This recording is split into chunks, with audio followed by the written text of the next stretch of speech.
Hi, everybody. Welcome to another live stream episode of Talking Timepieces, where we talk about watch collecting and horology.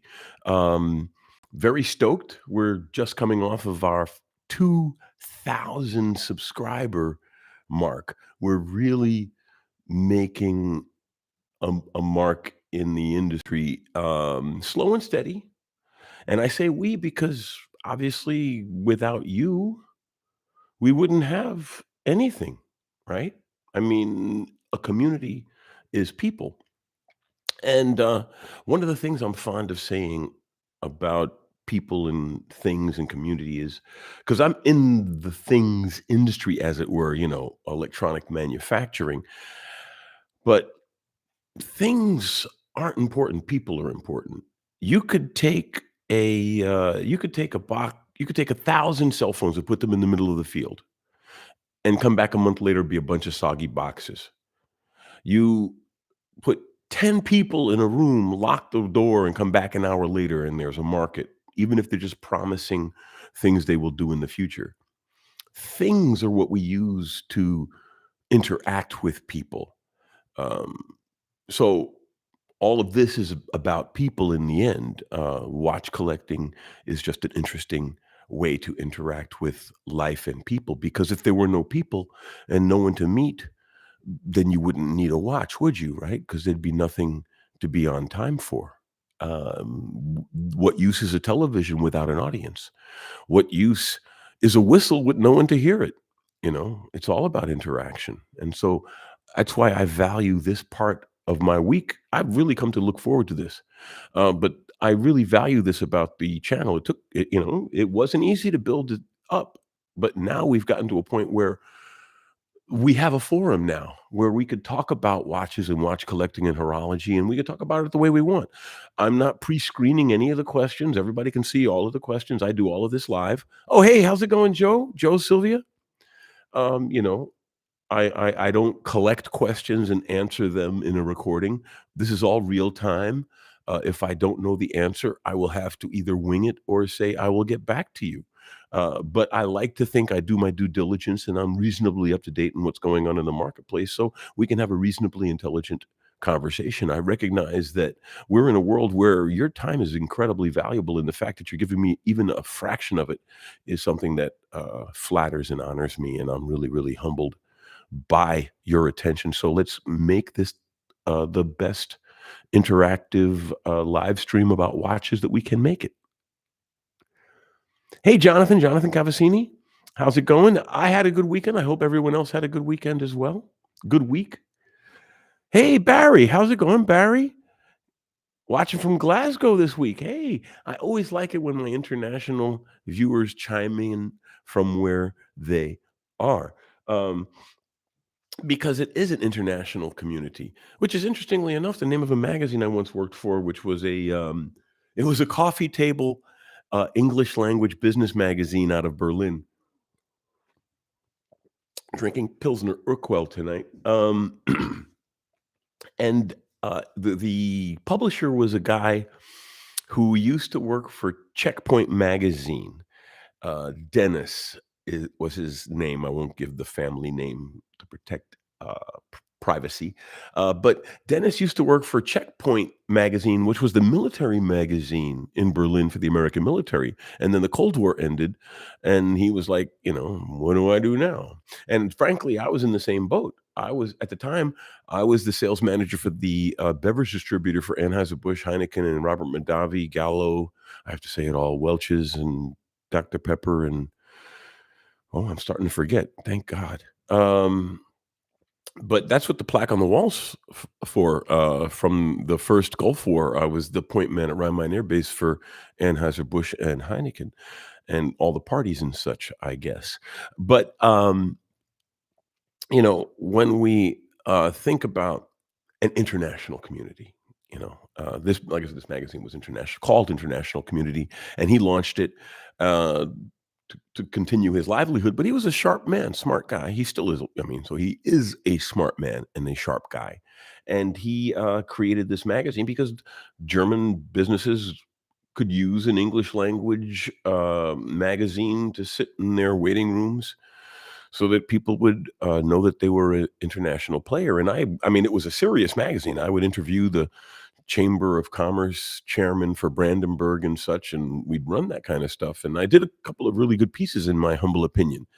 And frankly, the, biggest perk from that one was, um, I did that for about 5 years, and every year I went to the North Sea Jazz Festival because, um, he was a big believer in, like, diversity, and so why not a little bit of music when it was in season for a business magazine? Because people wanna see something interesting, and music, like watches, are very universal.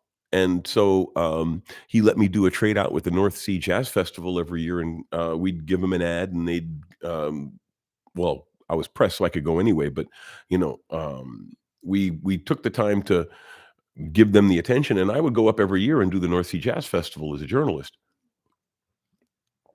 I actually pissed off Branford Marsalis once, because, I was interviewing him, and I asked him, "Everybody talks about why you left, Jay Leno's show. Why did I asked, "Why'd you join?" And he said, "They promised me things." And I'm like, "Well, not a very great answer, but an answer." And I said, "Thanks for your opinion," which was like a generic journalist answer because and he's like, it's fact." And I'm like, "Okay." But he was so upset that I called his, point of view and opinion that he never spoke to me again. But that's okay because that was, just one of the people I spoke to that were really he was a cool guy, and he was just upset, so I'm not gonna give him hold anything against him because Branford Marsalis is an awesome, musician and a very cool person. I just caught him at the wrong angle at one point, so I don't hold it against him that he got upset at me. I'm cool with it. Candy Dulfer, she's cool. She's a really cool person, and she's still in the circuit too. But I got a chance to talk to a lot of people in the music industry, and that's one of the reasons I talk about. Music is one of the other spaces that are neutral in the way that watches and cars and other things are. And I think we need to do an episode on that and talk about how what other, not how other, but what other, like, everybody can then think of, I know other areas, that are neutral to the pressures that we must suffer in society, politics, religion, race, sex. And watches, for the most part, are luckily independent of that, as our cars, as our musical instruments. Stamps are a neutral hobby that can have a politically heated subject because some stamps are very political, but the art of stamp collecting is very neutral. But this is not an episode about those hobbies. I was going to talk about lume and legibility in watches, and that came up because of a conversation that we were having last week during the live stream. Okay, yes, just check and make sure there's nothing else in the comments. But yeah, so last week, someone asked about the, ball watches, and I normally, when I talk about a watch company, I try not to give my direct opinion unless I've held one in my hands and all, um, but I do have an opinion about Ball, but I avoided saying the opinion last week, and I regret it, and that's why I'm gonna have the episode today to talk about it because Ball is an example of, these issues around luminescence and legibility that we have to deal with watches. And so, last week I talked about Ball and I talked about Ball's history, and it has a very, very solid, strong horological history that's as serious in its way as the Speedmaster is in its way, because the railway systems in the United States in the mid 1800s were the equivalent of intercontinental, flights. Taking a Boeing Megatop to Australia, going from New York to California was actually even more an endeavor. Going to Guam or some, Easter Island by plane.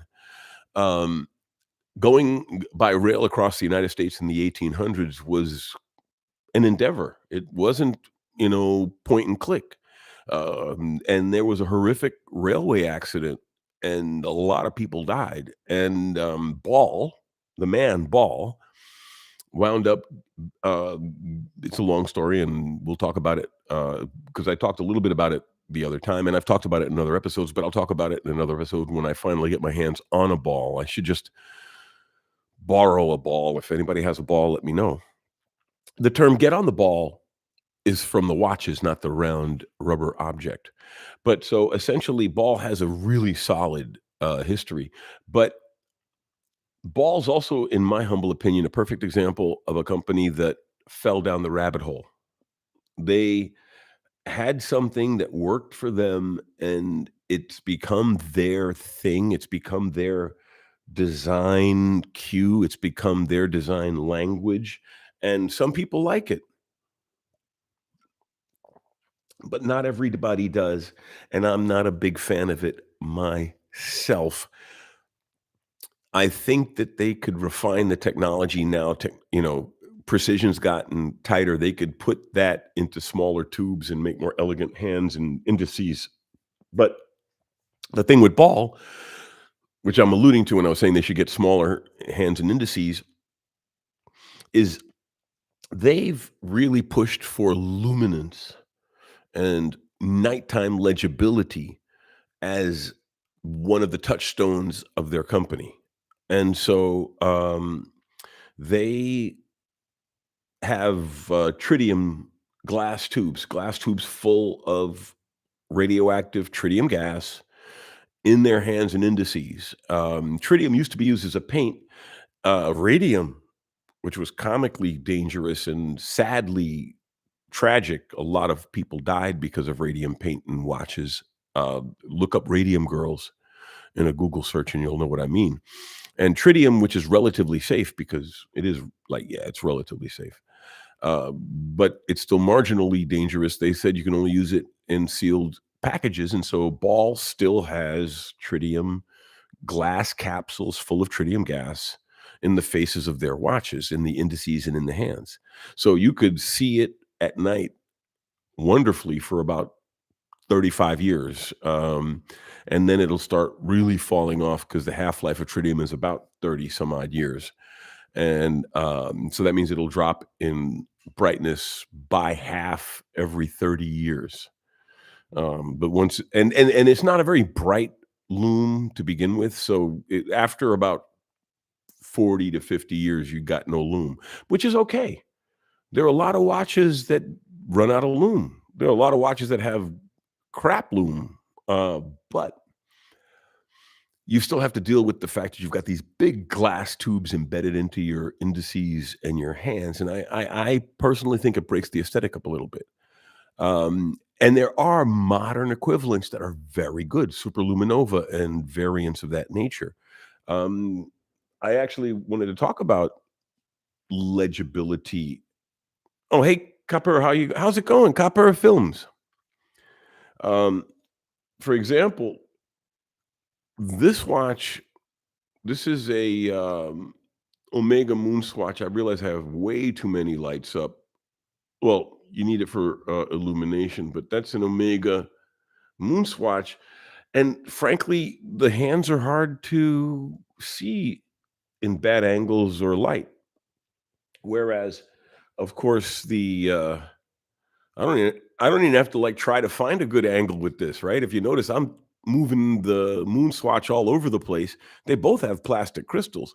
It's just that this has such a nice clean face. Yeah, I didn't even have to find an angle. Legibility squared, right? But how important is legibility nowadays? Some people wear the watch just because of the price or because it's a piece of intricate jewelry. Um, they're looking at their phone for the time and they're just wearing that Bulgari silver face with silver hands because it's a beautifully made, really, really nice bracelet that just happens to have a watch built into it and that in the right lighting conditions you can tell the time off of. Some people don't care about the legibility or of a watch, and that's not just luminescence at night, it also in the daytime. How important is legibility to you in a watch, and how important is just having that watch? The old boy, "Hi, how's it going?" The Holy Grail, yeah, we were always looking for Holy Grails, right? And once you get one, you look for one, 'cause my Zenith Chronomaster Open Heart was a Grail watch, my Grail watch for years, years, years, years, and I got it at a shop right now to sell. Had it for a few years, and there are some other watches out there I wanna try, and I don't have that much money, but then again, frankly, it's at a shop right now on commission. If it c I promised to let him have it until Christmas time. If it comes back at Christmas time, I'm gonna put it back in the collection and keep it because it's a sign. Because if a watch that nice doesn't sell in the window, I'm supposed to keep it, especially since it is a beautiful watch. The primary reason I wanted to sell it is I wanted to get the sports version, and I didn't wanna have 2 Zenith Chronomasters because my collection is not big enough for it. But if I get that one back, I'm not gonna regret it, and I'll just forego getting the sports version. Um, but holy grails, they exist all the time. But a grail doesn't have to be expensive. One of my grails was, and I have it, is my Accutron Astronaut. That watch, I paid 1,200 euros for that watch, 1,200 bucks for that watch. But it was an issue watch to the SR-71 pilots and the X-15 pilots. That watch is horological history. It's and I wanted to get one. I saw some that were more expensive and had factory bracelet and case and papers and all, but I wanted one that had a clean loom, not reloomed, a clean loom. There was the chunks that hadn't fallen out of the hands and all, and I searched a long time to find one in good shape. No box, no papers, but it was in good shape, which is probably why it was in good shape because at some point in the past, it lost its bracelet and sat in a drawer forever, probably over a decade, and that's why it's in reasonably good shape because, um, most of the ones that have box and papers and bracelet and all were probably worn quite well, and that's what happens to watches. Luckily, these new materials like superluminova and such are more resistant to rot and age and such, so that's also a good thing. Just checking. Have I heard of HMT from India? Um HMT, what springs to mind is HVT, but they make like a hydraulic watch, and that's not these people. You're saying HMT India. There we go. HMT watch is India. I'm doing a quickie search because, and let's look at images very quickly because I don't want to leave you guys and gals in the lurch. Reasonably priced. They're, look well made. Um, at a glance, I would say they're probably a good mainstream watch. I Now that you've alerted me to them, I'll look into them more deeply. I would say that they are probably a decent investment as far as buying one. I don't mean investment as in buying it to sell. I mean investment buying it to use. Once upon a time, that's what investment meant. You bought it because it was useful. That horse was an investment, not because you were going to resell the horse, but because it could plow your back 40. Um, so that HMT, I think I think you'll be okay with it. I mean, from just obviously, I just took a quick glance because I didn't know the company until I just saw it now. But from what I can tell, they, especially considering the number of posts on it, I don't know. I can't assess them quality wise, but they've got enough of a following that I would. My guess is that they're probably minimum Timex level. They're mainstream, reliable, reasonably priced pieces, but I'll look into it more closely for you. I like being challenged by the audience because the more you make me want to tell you, the more I have to learn to do it, and it makes me happy. I love that stuff, especially when it comes to watches. Let's see. Other than that, when it comes to, im legibility and, loom they're related, but they're not Identical. Like, when I think of something that is not loomed and is actually relatively difficult to read, but I'm not gonna get rid of it, is my, Longines moon phase calendar because it's unloomed, and it's got a lot of hands.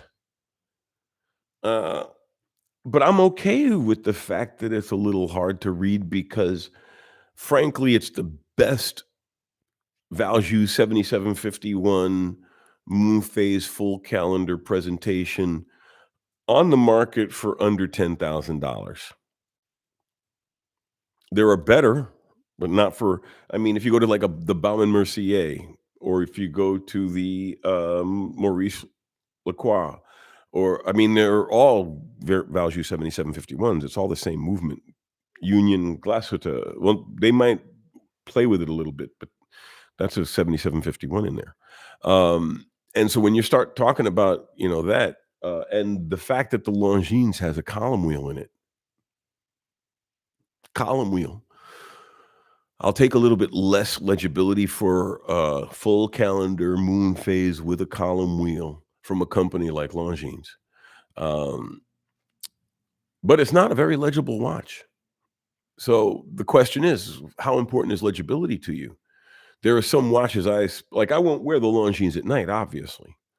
And it's not a daily wear watch, but that's what it is. It's a garden party polo shirt watch. It's a suit watch at a trade show. It's not a watch to wear around the clock when you're traveling in someplace strange. Wristwatch check. This is the watch that you should do that for. This is the new Longines Zulu time. It finally came in yesterday, which means I can finally do the GMT shootout, because this was the last GMT watch that I was waiting for. If you've been following the feed, you'll see the photograph of all the watches, and this is in that shot. And I'm going to be talking about all of those and maybe a couple of others, because my friend let me borrow one of his Rolex homages, his GMT homages, because I did want to talk about them because they're also functional GMT watches, even though they are an homage of a Rolex and they only cost $60. But then that means they're an inexpensive GMT. But I like this watch, but I don't love it yet. But it really is a good watch, and it is a true a true traveling. I shouldn't say true GMT, because any GMT with independent hands is a true, but this is a traveling GMT in the sense that it has the local hour hand that can move, as opposed to the GMT hand that can move independently. Oh, we got some comments in. Hey, Gabe Horn, how's it going? Hey, what watch is most up and coming and has increased in duration and value? Um, who's there are 2 companies that are really coming to mind. 3 companies. Yeah, there are 3 companies that, and it's interesting because they're all part of big groups. So they're really flexing as hard as they can against the lanes they have been put in, and Longines is one. This, and not just this Zulu, but the entire Spirit collection are really nice watches, and they're all at this is I paid 3,500 for, no, 37. I paid, how much did I pay? 30. I paid 27. I have to look it up. When I do the review, I'll tell you how much I paid. I forget how much I paid for it, but it's either 27 or 37. I'm leaning towards the 27. Um, But they've got a chrono, they've got a three-hander. This is the GMT. This is the Longines. This line is really good, and like I said, I already own a Longines, and anyone who knows me and my collecting, I'm loath to have more than one watch from the same company unless those watches are really cool. Like I have 3 Omegas because Omega's awesome. I used to have multiple Rolexes, but I'm down to a date just because that's all you need. One good Rolex, because that's that kind of watch it is. Um, I'm thinking of getting a Nomos.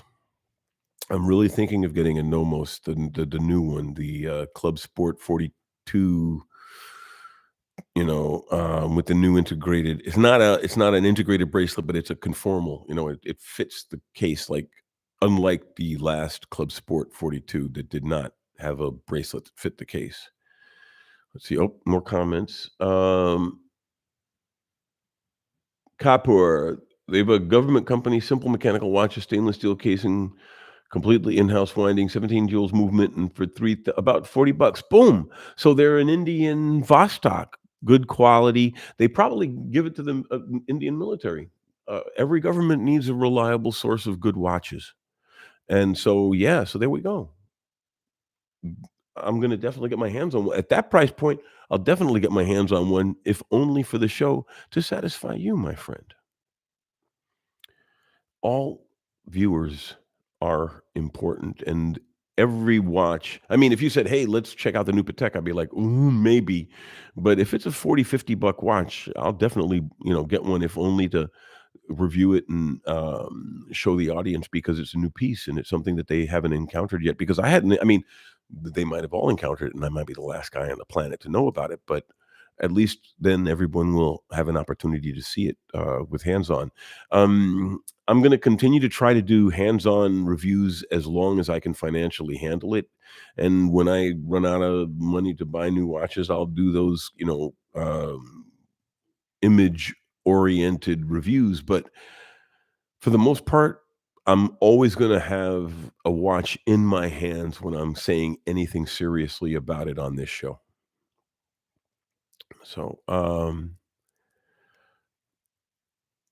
chronic math debater. Hey, how's it going? Math. Haha. Um, what kind of quantum theory are you after? It depends on how crazy you are with math. So I'm a pilot wave theory person myself. Opinion on the Japanese water diving watch A543. I know Von Care. I don't know that model. The company is good. The company is tight. I don't know the model, but the company is good. The company is tight. You know what? Let's we have our magic lookup device here. Uh, we have the A543, A543, one care, one care. I'm getting wanker stuffs. Is that a was that a pun you're trying to do here? I don't know. Let's see. Not one care. Unfortunately, nothing is coming up in Google search, and I hope you weren't trying some elaborate pun on me, because I'm a sucker for that kind of stuff, because I take everything at face value. Um, Reasonably priced mechanicals. Okay, I'm shocked. It's been so many months and the Moon Swatch is not properly available. Swatches are riding a nice wave on the hype. Well, Copper, I think that the Moon Swatch, like, I got my Moon Swatch reasonably lucky. I was in the Manhattan boutique. So you figure they've got a lot of them anyway, and they were sold out. And I started talking to my friend about Swatch, and the sales staff was so impressed that I was such a Swatch nerd. They let me have one of the returns. They had 2 returns that came in that day, and so they went through the paperwork to put them back into inventory so I could have one. If I hadn't been such a watch nerd and impressed the sales staff to go through the extra hurdle to let me have that watch, I still wouldn't have a Moon Swatch. I think that now they're literally making as many as they can, and the demand is just sucking them all up.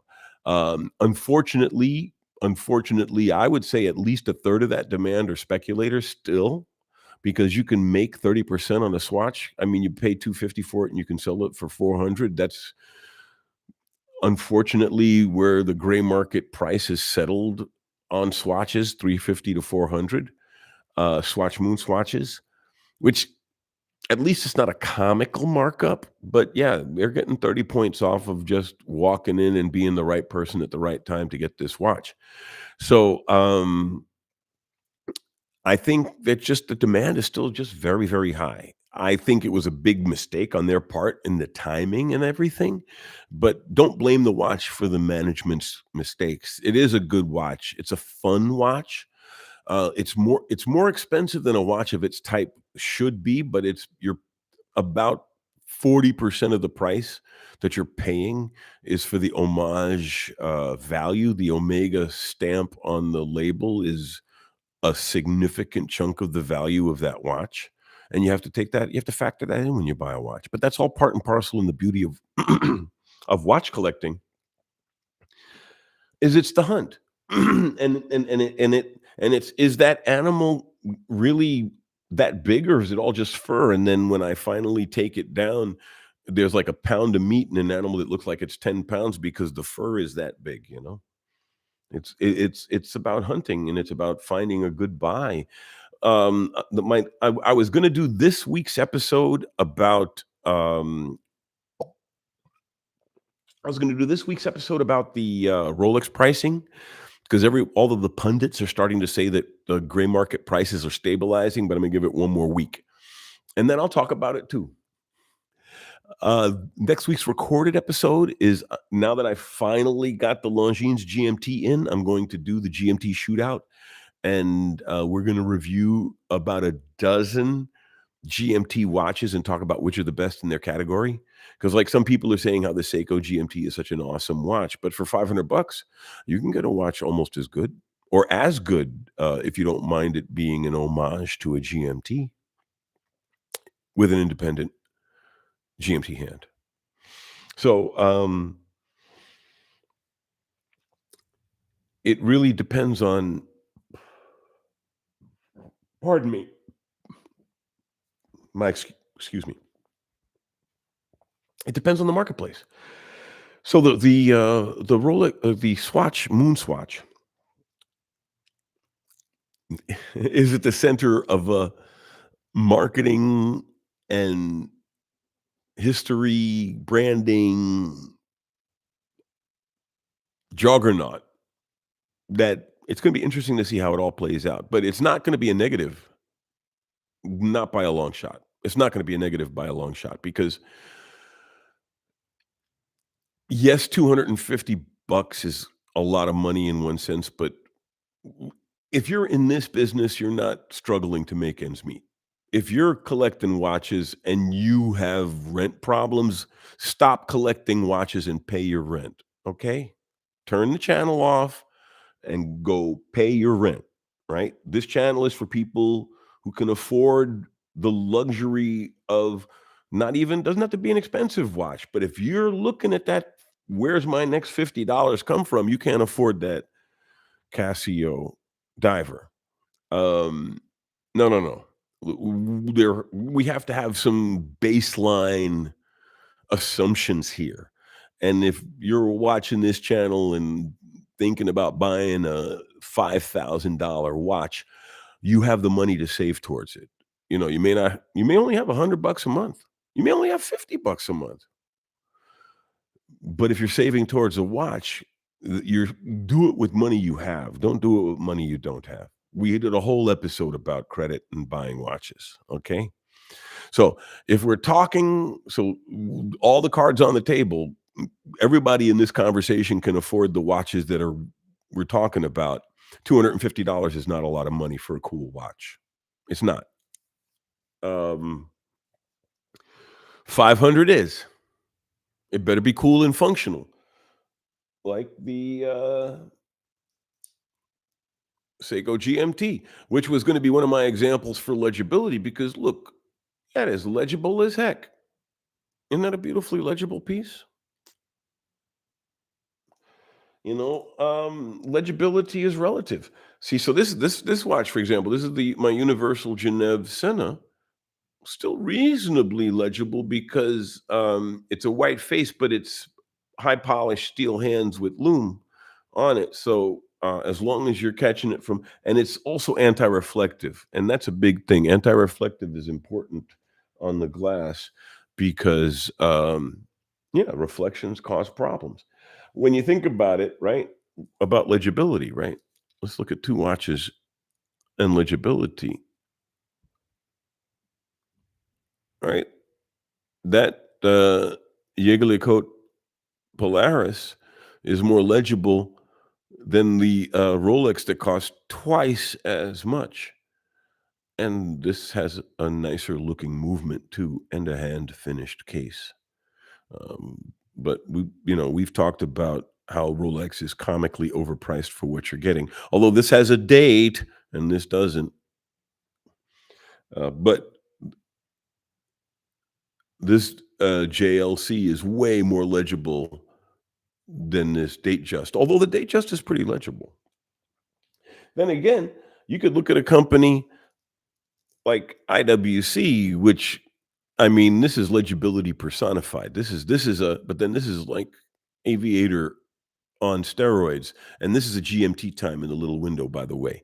It's gonna be in the GMT shootout, but see how beautifully legible that is? And it's a good looking piece too. Legibility to me, legibility is important. I wouldn't that's one of the biggest digs I have against, the Seiko, um, the whole Seiko Grand Seiko line, the whole Grand Seiko, except for their sport models, because they have their Snowflake and all of these beautiful, beautiful, beautiful sport luxury watches with no lume. Okay, I get the polish, but when the sun goes down, that watch is useless to me. I can't even cut my hand over it and see the time. And yes, maybe I'm rich enough to have a cell phone to pull out of my pocket and look, but that means I'm never buying that watch if I'm a camper. Or I might buy it, but it isn't coming with me when I'm going camping, or if I'm going someplace where I don't trust taking my watch off. What happens if I'm going on a trip and I'm staying at sketchy hotels? I want a watch that I can wear around the clock and into the shower because I'm not gonna leave it on the on the night table when I'm in the shower. That's how much I don't trust this hotel. So that means I have to have a watch that does everything that Grand Seiko does, but is also then legible at night. So when I'm peeking at it under the covers in bed, I can see how much time I have before the alarm goes off. Uh, a daily wear without lume is useless to me. And that's why I had a first generation, Seiko Spring Drive, beautiful piece. But to me, a sports watch, even a sports luxury watch with no lume is useless. A dress watch is fine, a suit watch is fine, but you don't expect to wear a suit watch at night. Let's look at the comments. Um, we got a couple of good ones. Just scrolling, scrolling. The old boy, how's it going? I think it depends on the type of piece you're gonna wear. If it's a tool watch, I think visibility is important. If it's another type of piece, I don't care if I wanna see it in the dark. I use my phone. Well, that's what I was meaning, if you're wearing a suit watch, if you're going to an event, fine, wear a suit watch. Wear something that has no lume. Wear something that can only be seen in strong light. But I think that there's an area between sports watches and suit watches, daily wear watches. And if you have a daily wear watch, I believe it should be legible at night, or else it can't. And I don't mean daily wear by like wear in the day. Daily wear, I mean that theoretically you should never have to take it off. And I wear a watch when I sleep. So theoretically, I could have one watch that I never take off. And when I was a younger person, I did. I used to wear Breitlings and even Timexes you can wear all the time and never take off. The old school ones were rugged as hell. And there are a lot of people who don't take their watches off. So make me a watch that I don't have to take off, which means that I can see it at night. And if it's for suits, that's cool. But if it's meant for anything outside of a boardroom, I better be able to see it at night. You know what I'm saying? I mean, even think of something like this. This is busy. This is a very busy watch, right? People talk about the Navitimer is a very busy watch, but you can see what time it is right away, right? Legibility is important. In fact, the busier a watch is, the more important legibility is. These are both complicated chronos, and yet you can't tell what time it is on the Longines. But like I said, I put up with it because this is a suit watch. This is a dress watch. It's not expected to be visible at night. This is a Longines, and it's expected to be visible at night. underwater if necessary. So I'm not crapping on watches that have bad legibility or bad lume. I'm just saying is that um, how important is that legibility and lume to you in a watch that you're expected to wear an extended period of time, into the evening maybe. Do you then run home and change to a watch that's more legible? Let's see. How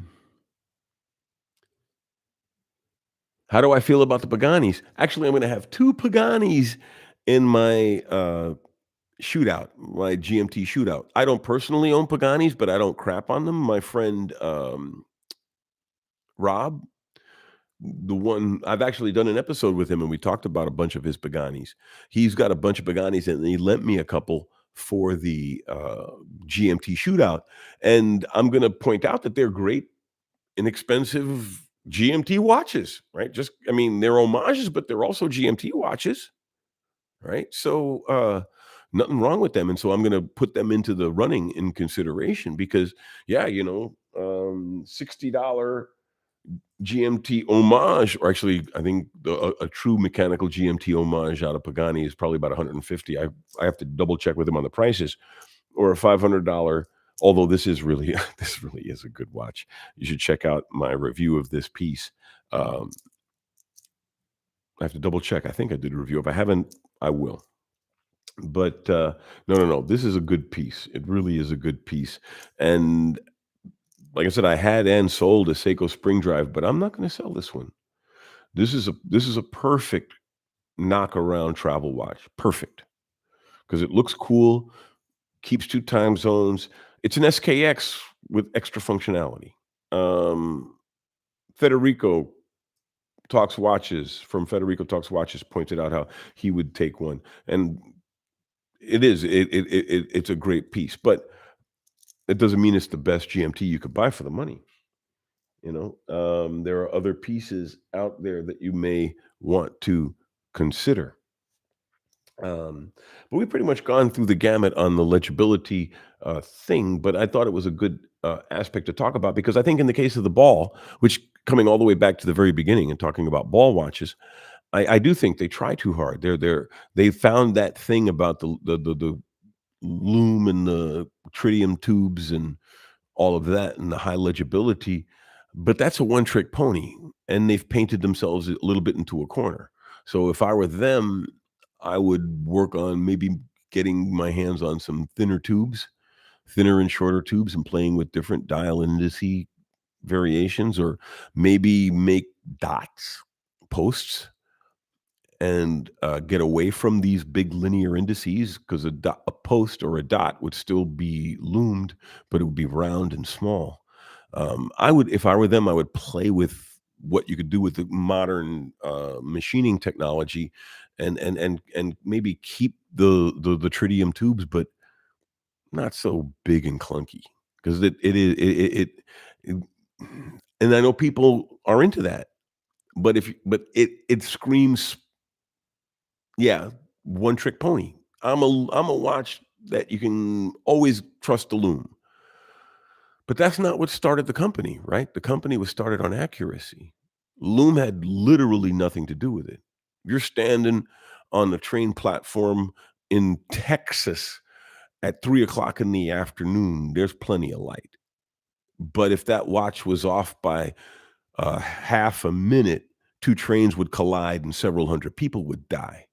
So Ball, I think, drifted off the mark by becoming a wow, we're the visible, loomy, very legible watch company because their origin was inaccuracy. So on the one hand, I mean, I recognize this as a dichotomy because on the one hand, I'm saying that loom and legibility is important, and on the other hand, I'm crapping all over. I'm not crapping on them. I'm damning them with faint praise. They're very good at what they do, but it's limited stick. Um, and so, yeah, that's what I think about Ball. I think Ball should work on changing changing some of their designs and all. And I recognize they're doing a lot of edit movements and such, so they can't really boast about their accuracy in the modern world, especially in a world with quartz watches and smartwatches and such. But mm, I would personally then get more tooly. I recognize very loomed out is very tooly, but I mean tooly in the way of like the British company Graham, like with big knobs and big clamps over the crown to protect it, and big, steampunk cases almost. That's what I would do if I were Ball. Embrace the history, the 1800s of it. But that's my personal opinion, and I'm just throwing it out there. But if anybody in Ball takes it up, I want a free steak dinner. Let's look at the comments.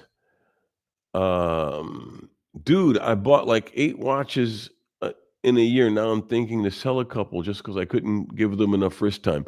Well, you know what? 8 watches, that means every watch gets 2 and maybe 3 wears a month. Look at it this way.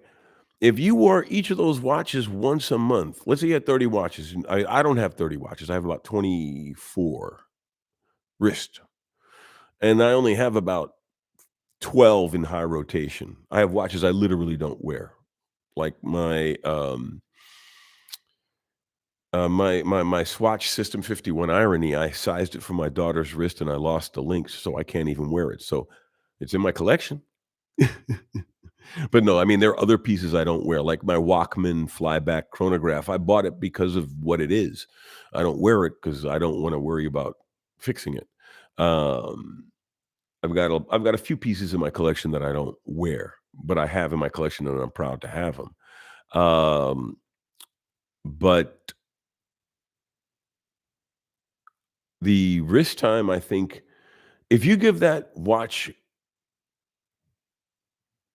wrist time when you are looking at your watches and you admire it and are glad that it's in your collection, just looking at it in the case, and then on that one occasion a year where you wear it and you really love having that right watch on your wrist, it's worth it.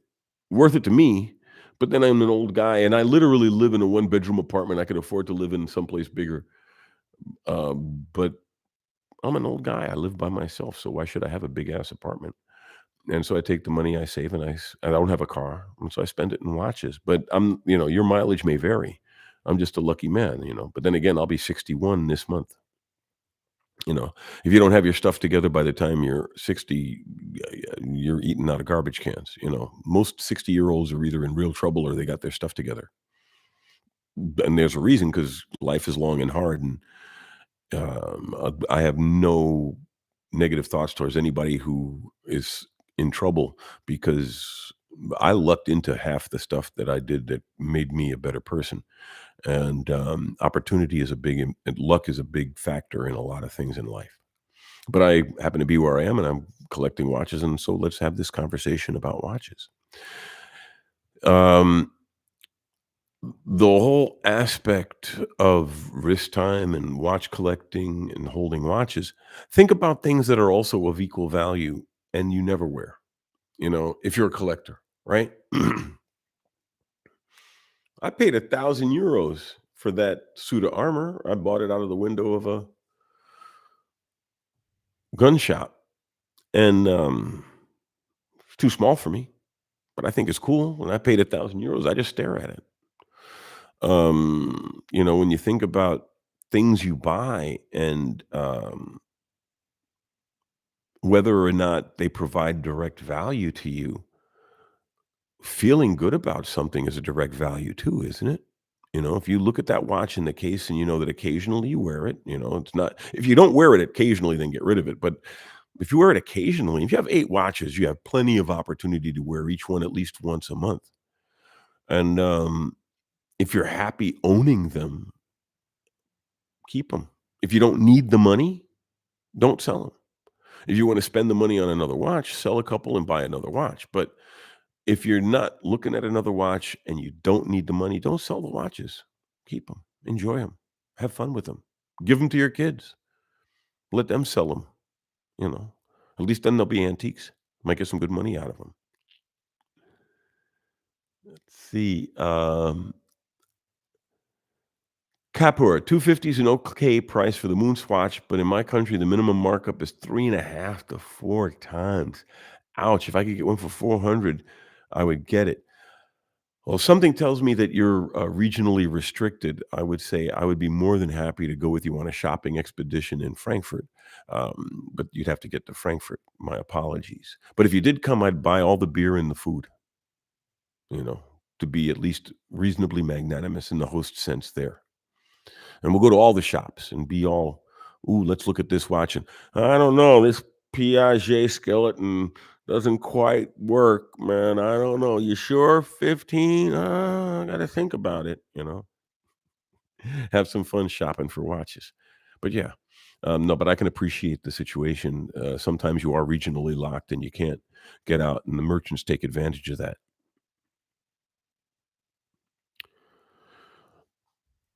You know what? The old boy says, "Looks like the Longines Classic Diver."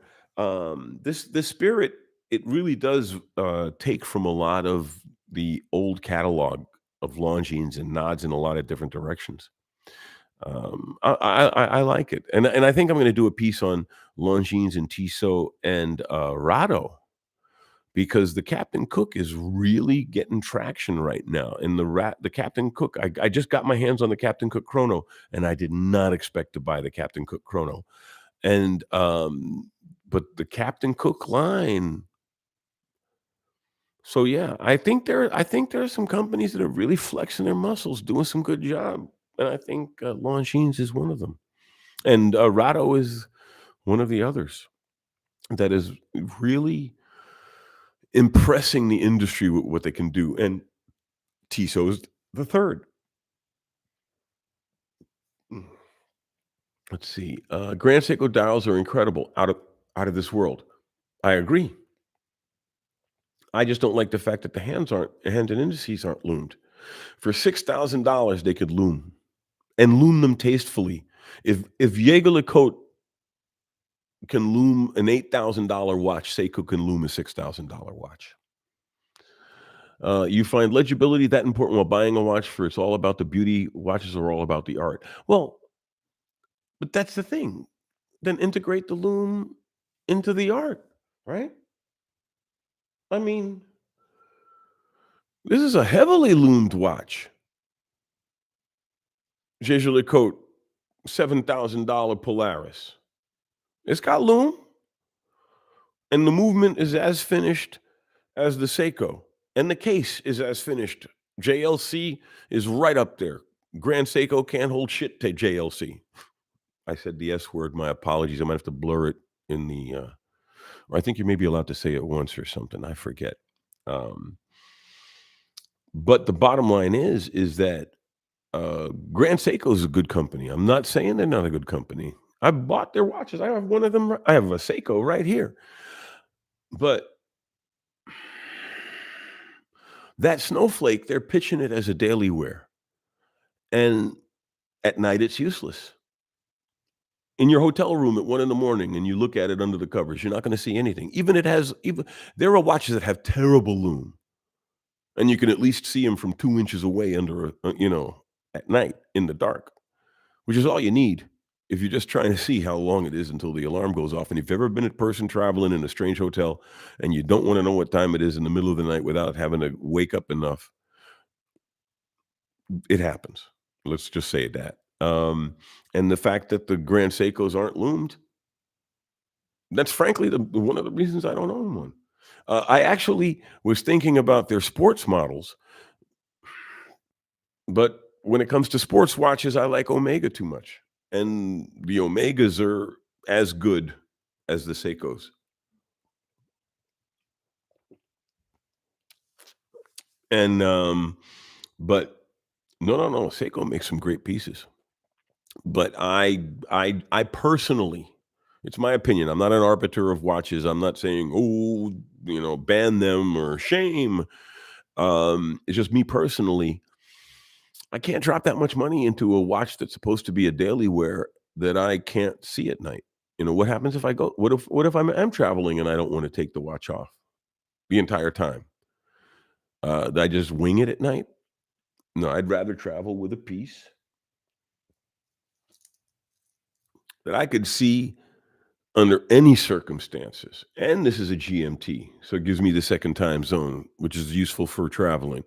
And this is the IWC, Saint, Exupéry, wait, the, author of The Little Prince. They only made 1,188 of these things, and yet it is not ex I mean, you can get one of these for about 6K, and there's no way in heck you're gonna get one of these for 6K, and this isn't as legible. So, it's all a variable.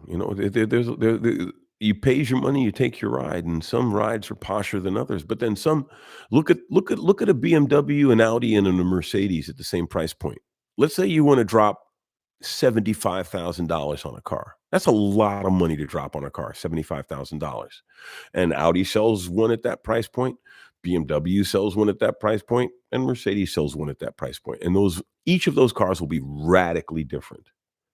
They'll all be cool cars, but none of them will be the same. Even if you go to similar types, like an Audi A8 compared to a BMW 7 compared to a Mercedes E, those are all radically different vehicles.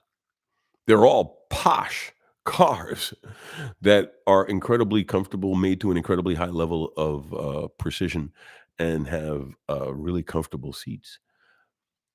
But the Audi is more for the person that doesn't wanna take any risks. Here in Germany, Audis are known as farmers' cars because farmers have money, but they're conservative, and so they buy an Audi because it's nice and comfortable, and they know they'll never have a problem with it, and it's not too aggressive a car, it's not too weak a car, it's just a good car. BMWs are a little more aggressive on the, sporting side, and Mercedes, of course, are a little bit more comfort oriented and, quality as far as ride and, driver experience, but they all cost 75,000, and none of them are cheating you, and that's with watches too, if you get good watches.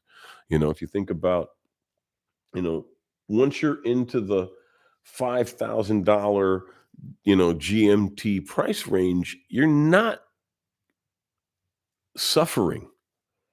You're not you're not going, "Oh, man, that Breitling Navitimer GMT is a real lame duck." It just has different strengths.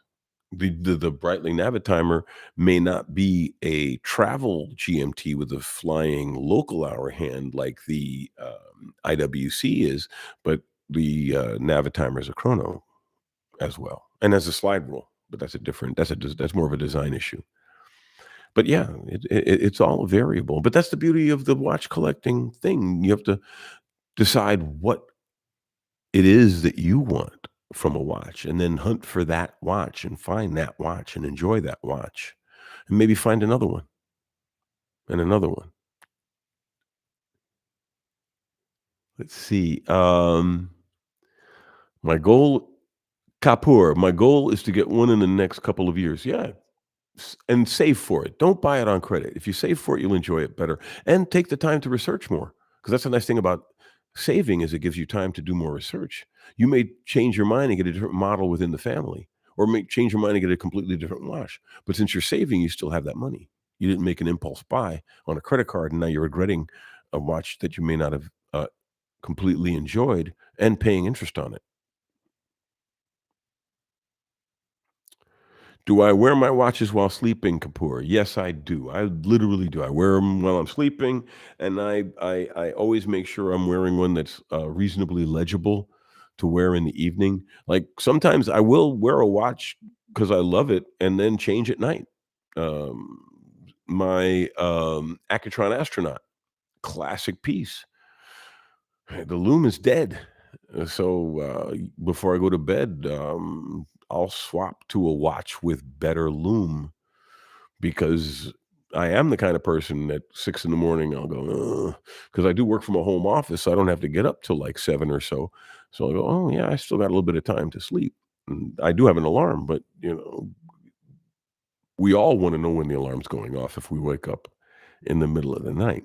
Um, and to have a gentle loom on your watch tell you when you're looking at it under the covers up close is way less harsh on the eyes than some glaring clock radio or other illuminated,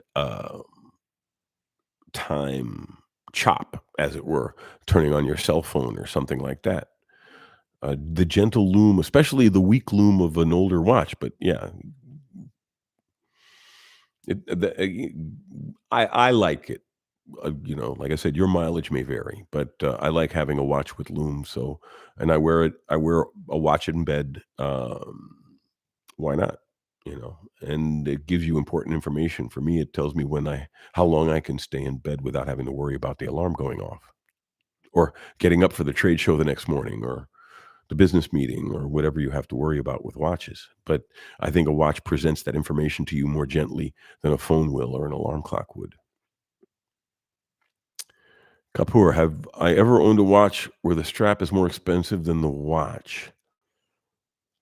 No. I have watches whose straps are more expensive than other watches in the collection, but I've spent some real money on straps for watches. But even if you think about something like a Vostok Amphibia Scuba Dude for 50 bucks, that NATO strap's only gonna cost you 10. Um, a halfway decent metal strap, even if you bought one on Amazon aftermarket, it's gonna cost you 30. So it's still less than the watch. You could spend I could see you spending as much as a watch on the strap. And, when it comes to expensive watches, sometimes you really, like, go, "Oh my god, are you out of your effing mind?" Um, for example, the reason that I don't feel bad that I bought this, alligator blue strap for this JLC, because as expensive as this strap was, and it wasn't cheap, the metal strap for this watch cost 1,500. So I said, "You know what? I'll drop a few hundred on a nice, leather, because, these people have mental problems if they want me to spend 1,500 on a metal bracelet that, uh, did not even I mean, if you think about the 10-time markup on watches from manufacturer to shelf, it did not cost them $150 to make that bracelet. It cost them 50 to make that bracelet, and I'll pay 500. I'll pay 750 for a metal bracelet, factory, but 1,000, 1,500 for a metal bracelet. They really, really, really are milking it. But what can you do? They are selling products, and it's up to us to decide if we want to buy them or not. Um, Shy Robert, hey, how's it going, Shy? I read the tubes are glued on and can fall off on the ball. Well, see, that's even worse, right? So I think Ball needs to rethink their imaging. Buy the best luminous paint on the market and do cool, interesting things with it. But yeah, I think Ball's painted themselves in a corner with their designs. Let's see. The old boy, the steampunk thing sounds crazy but can work. Why not? Think about companies like Shinola out of Detroit. You know,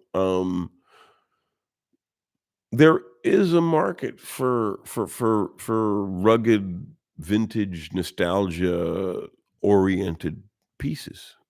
You don't have to sell 1,000,000 watches to make money. You could sell 1,000 watches and make money depending on your price structure, but if you're talking about mainstream watches, you'd have to sell 100,000 watches.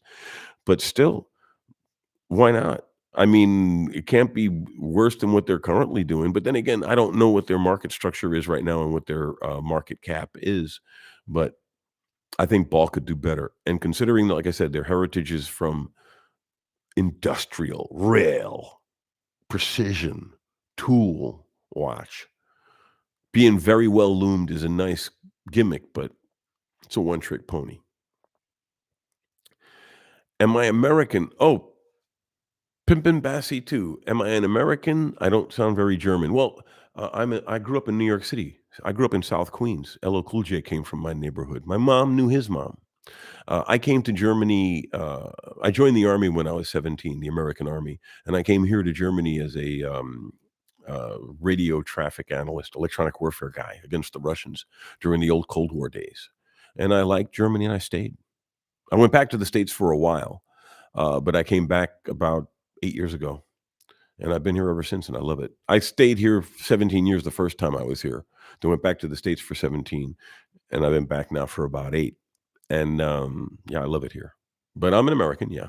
Aber ich kann ziemlich gut Deutsch sprechen, wenn ich sagen darf, which is, was in German. I just said I can speak pretty good German, if I say so myself. My joke in German is für einen Amerikaner, für einen Ausländer, der Deutsch spricht, mein Deutsch ist, ziemlich gut. Für einen Amerikaner, der Deutsch spricht, mein Deutsch ist hervorragend.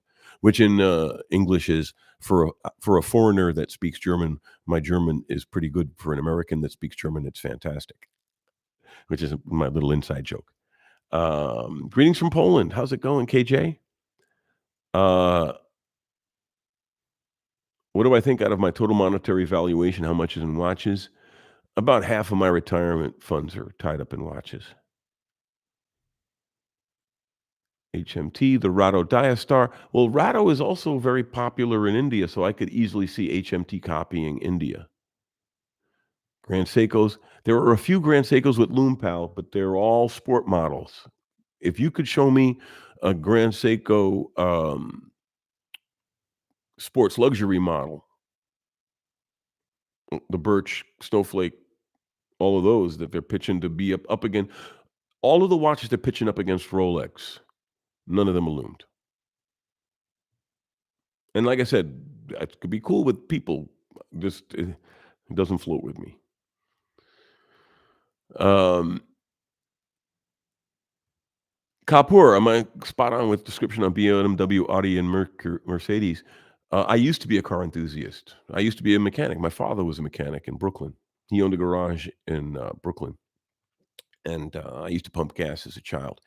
Um, but I know cars used to be my thing. I used to buy like beat up Porsches and fix them, 944s, 924s. But I used to buy them and I'd fix them up myself, saving money. Because you still have to spend the money on the parts. You save the money on the labor. Yeah, don't buy watches on credit. You can use the credit cards to move money around, but don't use it to spend money. Used to watch. Kapoor says he used to watch. Used to wear his watch to bed. He got rid of the habit because it was causing scratches. Well, yeah, if you have a really, if you get a steel watch in a wooden bed, you'll leave marks on the bed. Or if you get a brass bed, you'll still leave marks on the bed, but you won't leave them on the watch. Kapoor, brand new watch, vintage. Oh, vintage. Getting a strap. Well, sometimes that happens when you want if you get a vintage at a good price and you have to get the factory strap, and sometimes the factory strap is only available in limited amounts from a collector or somebody like that. Yeah, then you're gonna get hit. Happens. Hey Tim, how's it going, my friend? I'm about to get off, but it's nice to see you saying hello. Always nice to say hi. Jonathan, sorry you've been so late. Yes, you're very late. I'm about to get off. All these cool comments, I can't get off until, a little bit. No, actually, we've been up for an hour and you have to tune in next week. I always try to end the show after an hour because it's better that we end it when we still have stuff to talk about, then we know we can pick it up again next week. But let's see. Antares. Hi, Antares. A little late again. Next time, if you come to Germany, Copper, I'll buy you a beer. And Puya. Okay, what's my idea about Maurice Lacroix? I have a Maurice Lacroix. I have the Icon GMT. I had the Icon tied. I gave it to my daughter. They're a good company. I would put them quality-wise, like Longines, Range, Rado, Raymond Weil, those kind of that mainstream uh, luxury Swiss watch, premium Swiss watch. Let's see, nod to Adrian over there. But Maurice Lacroix is totally worth buying. I've owned 2 in my life. I still own one of them. I had the Maurice Lacroix Flyback Master Collection. That was a nice piece. I almost missed that one. Take care. There we go. Okay, so yes, we got a lull in comments. Live long and prosper. Take care, everyone. Have a great week. I love you all, and have a nice day.